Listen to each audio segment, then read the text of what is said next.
เรื่องพระลักษมณ์พระราม ในสมัยก่อนกี้มีพระราชาองค์หนึ่งชื่อว่าท้าวหามานาสวน เป็นผู้ปกครองเมืองลังกา ในมือหนึ่งท้าวหามานาสวนคิดอยากเรียนวิชาอาคมกับองค์อินทราเทวราช จึงได้เหาะขึ้นไปเทิงฟ้า เพื่อไปเข้าเฝ้าพระอินทร์อยู่สั้นดาวดึงส์พ่อพระอินทร์รู้เหตุความประสงค์ แต่ก็บ่ทันได้กล่าวหยัง แต่ก็เห็นดี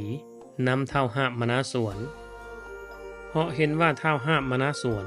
มีทศพิธราชธรรม พระอินทร์ขอแต่ว่าอย่าเอาไปเว้าโอ้อวดวิชาความรู้ และนำวิชาความรู้ไปใส่ในทางที่บ่ดี แล้วพระอินทร์ก็จึงได้สอนวิชาอาคมให้จนหมดจนเสียจนท้าวหามานาสวนมีฤทธิ์แปลงร่างกายได้ มีมือหนึ่งพระอินทร์บ่อยู่ท้าวหามานาสวนก็ได้แปลงกายเป็นพระอินทร์ลองเบิ่งแล้วก็เข้าไปในห้องของนางสุสดา แล้วก็เซยส้มดมดอมนางสุสดาจนอิ่มนำสำราญ แล้วจึงได้ออกไปจากห้องของนางสุสดา หลังจากนั้นบ่ดนพระอินทร์ตัวจริงก็กลับมา แล้วก็มาหานางสุสดาอยู่ในห้องนางก็เกิดความสงสัยเลยถามพระอินทร์ไปว่าพระองค์หาก็ออกไปบ่ทันดนคือคืนกลับมาแล้ว พระอินทร์ก็เกิดความสงสัย พระอินทร์ก็เลยถามกลับไปว่าผู้ใดมาหาน้องเมื่อกี้สืบสวนกันไปมาอยู่ดนเติบก็เลยฮู้ว่าเป็นท้าวหามานาสวน พระอินทร์ก็เกิดความอยากหายขึ้นทันทีว่าย้อนหยังเป็นลูกศิษย์จึงมากล้าเฮ็ดชั่วปานนี้ต่อมาพระอินทร์ก็ฮู้ว่านางสุสดาสิหมดบุญอยู่ถึงสวรรค์แล้วก็จึงได้ให้นางลงไปเกิดในเมืองมนุษย์เพื่อใช้หนี้ใช้กรรมที่เคยเฮ็ดไว้ต่อมานางก็ได้มาปฏิสนธิในครรภ์ของมเหสีท้าวหามานาสวนนางให้กำเนิดพระธิดาผู้มีรูปร่างสวยงามท้าวหามานาสวนก็ได้ให้หมอโหรมาทำนายชะตาราศีเมื่อหมอโหรมาแล้วก็ได้ทำนายว่าพระธิดานี้สินำพาความเดือดร้อนมาให้บ้านเมืองเผ่าวงศ์ยักษาพร้อมทั้งท้าวหามานาสวนก็สิมอดม้วยมรณาตายย้อนพระธิดาดังนั้นจึงบ่ควรสิเลี้ยงนางไว้ต่อไปแต่จังใดก็ย้อนว่าความหักลูกสาวจึงบ่เชื่อคำทำนายของหมอโหรและได้สั่งให้เอาพระธิดามาเบิ่งลักษณะให้ดีประกอบกับคำทำนายอีกเทื่อซะก่อนเมื่อท้าวหามานาสวนเข้าไปอุ้มพระธิดาน้อยก็เกิดเหตุบ่คาดคิดขึ้นก็คือพระธิดาได้จับมีดแทงพระราชบิดาท้าวหามานาสวนก็รู้สึกอยากหายหลายจึงเห็นดีนำคำทำนายของหมอโหรแล้วก็สั่งให้นำเอาพระธิดาไปโพดให้ไกลที่สุดเมื่อเสนาอำมาตย์ได้รับคำสั่งคือแนวนั้นแล้วก็พากันเฝ้าฟังไปยังป่าหิมพานต์ได้อุ้มเอาพระธิดาไปไว้ในดอกบัวคำกลางสระ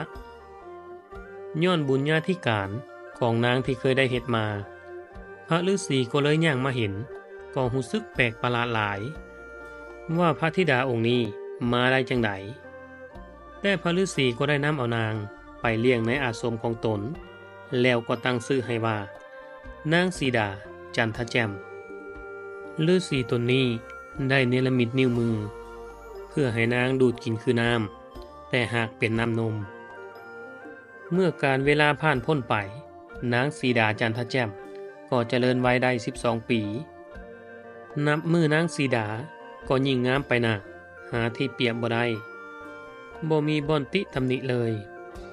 พระฤาษีก็ได้เลี้ยงเบิ่งแยงนางเป็นอย่างดีคือกับพ่อผู้ให้กำเนิดแท้ๆแล้วพระฤาษี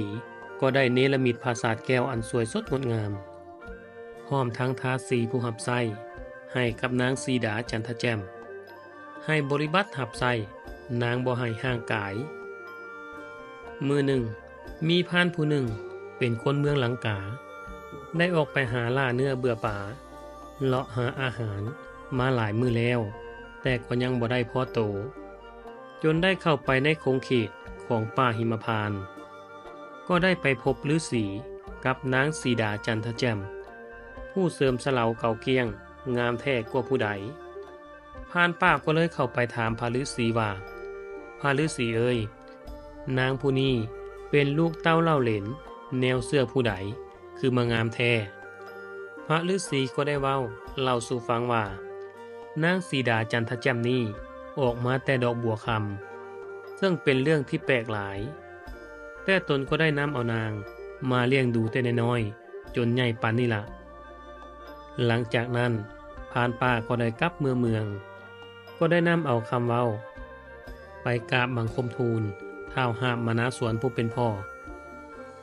ว่ามีสาวงามป่านนางฟ้าอยู่ในป่าหิมพานต์อาศัยอยู่กับพระฤาษีผู้เป็นพระบิดาเพียง2 คนเท่านั้นพ่อท้าวหาบมนาสวนหูข่าวความงามของนางจากพรานป่าก็ได้ออกเดินทางไปยังป่าหิมพานต์เพื่อตามหาอาสมของพระฤาษีพ่อท้าวหาบมนาสวนเดินทางมาฮอดแล้วก็ได้เข้าไปกราบพระฤาษีพร้อมทั้งรับสั่งว่าพระองค์เป็นกษัตริย์แห่งเมืองลังกาได้ยินข่าวว่าพระฤาษีมีพระธิดาผู้งามยิ่งตนคิดอยากได้ไปเป็นลูกเป็นเมียพอพระฤาษีได้ฟังคำแบบนั้นก็บ่ได้คัดข้องแนวใดแต่พระฤาษีขอไว้ว่าให้ท้าวหาบมนาสวนยกธนูทองคำท่านหากมีบุญญาธิการที่จะเป็นคู่ครองของนางแล้วก็ต้องยกได้เมื่อท้าวหาบมนาสวนได้ยินข้อแลกเปลี่ยนคือแนวนั้นท้าวหาบมนาสวนก็ลองไปยกธนูลองเบิ่งปรากฏว่ายกจังไดก็ยกบ่ขึ้นยกแล้วยกอีกใส่สุดกำลังของยักษ์ก็ยังยกบ่ขึ้นท้าวหาบมนาสวนจึงขอลากับนครก่อนแล้วจึงสิมาใหม่ก้าวถึงอีกเมืองหนึ่งชื่อว่าเมืองศรีสัตนาคณหุตเจ้าเมืองได้ตายไปแล้วยังเหลือแต่พระมเหสีกับพระโอรส2 พระองค์มีนามว่าพระลักษณ์กับพระรามทั้งสองมีความละออกก่อเกียงรูปโสมงดงามทั้งอ้ายทั้งน้องชาวปราสาทได้จัดพิธีลาสาภิเษกให้กับพระลักษณ์พระรามขึ้นปกครองสืบต่อไปแทนพระบิดามีมื้อหนึ่งได้มีพ่อค้า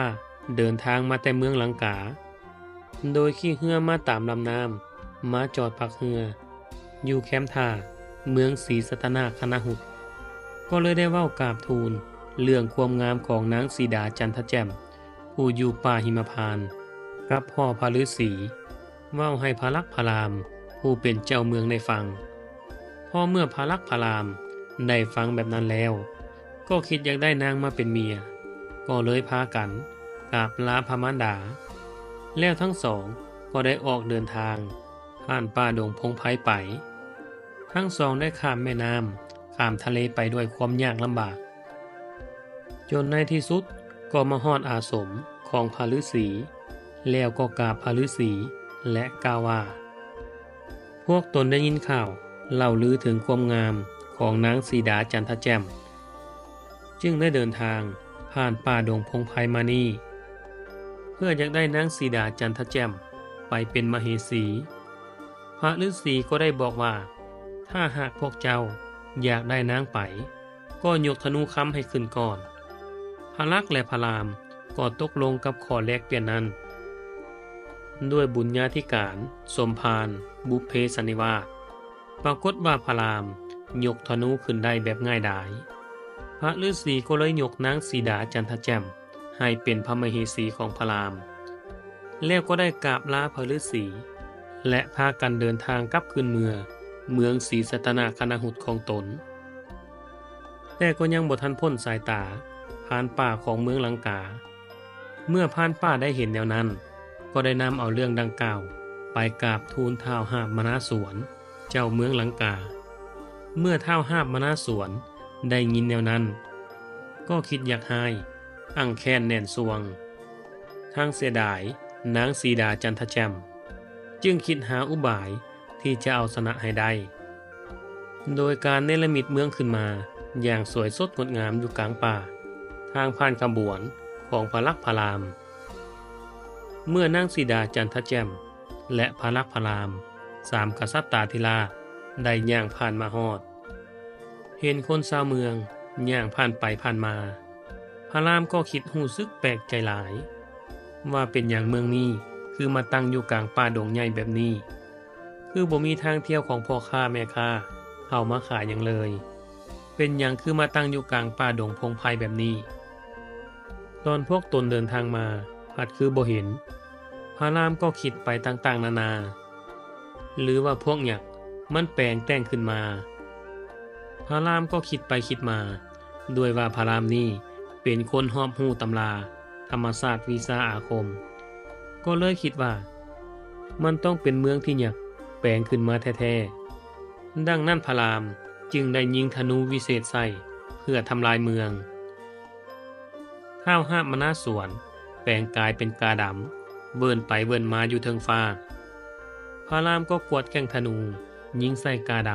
ำพวกกาดำก็ล่มตายเป็นจำนวนหลายท้าวหมนาสวนคิดหาอุบายใหม่ท้าวหมนาสวนได้แปลงกายเป็นกวงทองเมื่อนางสีดาจันทแจ่มแนมเห็นกวงทองก็คิดอย่างใดเลยห้องขอให้พระรามจับกวงทองตัวนั้นมาให้พระรามก็จำใจย่างตามหลังกวงทองตัวนั้นไปและฝากนางสีดาจันทแจ่มไว้กับพระลักษมณ์พระรามก็นำกวงทองไปแล้วก็ยิงธนูใส่กวงทองก็เลยห้องเสียงแบบเสียงพระลักษมณ์ย้อนว่าพระรามนั้นฝากนางสีดาจันทแจ่มไว้กับพระลักษมณ์พระรามก็ตกใจคิดว่าต้องเกิดเหตุเดือดร้อนกับพระลักษมณ์และนางสีดาจันทแจ่มคิดว่าพระลักษมณ์ขอห้องให้ไปช่วยส่วนพระลักษมณ์ก็ได้ยินเสียงคล้ายคือกับเสียงของพระรามคือกันพระลักษมณ์คิดว่าพระรามเอิ้นให้ไปช่วยจึงเฝ้าแล่นไปหาพระรามดังนั้นท้าวหมนาสวนก็คิดว่านั่นเป็นโอกาสดีจึงได้ลักพาตัวนางสีดาจันทแจ่มไปท้าวหมนาสวนพานางสีดาจันทแจ่มเหาะผ่านเมืองพญาครุฑซึ่งพญาครุฑนั้นก็เป็นหมู่ของพระลักษมณ์พระรามเมื่อพญาครุฑเห็นแบบนั้นก็เลยเหาะขึ้นไปตันทางไว้โดยการกางปีกบังแสงตะเวนไว้จนมืดไปหมดเพื่อสิเข้าไปญาติเอานางสีดาจันทแจ่มไว้ให้พระรามท้าวหมนาสวนฮู้ว่าพญาครุฑญาณอิทธิฤทธิ์พระธรรมลงค์ที่สวมอยู่ในนิ้วนางของนางสีดาจันทแจ่มท้าวหมนาสวนก็เลยถอดแหวนอยู่นิ้วของนางแกว่งไปถึงปีกของพญาครุฑหักเฮ็ดให้พญาครุฑบินไปไสบ่ได้แล้วก็แพ้ให้กับท้าวหมนาสวนท้าวหมนาสวนก็เลยพานางสีดาจันทแจ่มเหาะหนีไปพอแต่พระรามกลับมาบ่เห็นนางสีดาจันทแจ่มก็ได้ออกเดินทางนำหาจนเมื่อยล้าแต่ก็ยังบ่เห็นคิดว่าเสือสร้างจับนางไปกินอยู่กลางป่าบ่ซั้นก็แม่นพวกวิทยาธรผ่านป่าที่ผ่านมาเห็นก็เลยจับนางไปแล้วพระรามก็เลยโทษว่าเป็นความผิดของพระลักษมณ์ที่บ่เบิ่งนางไว้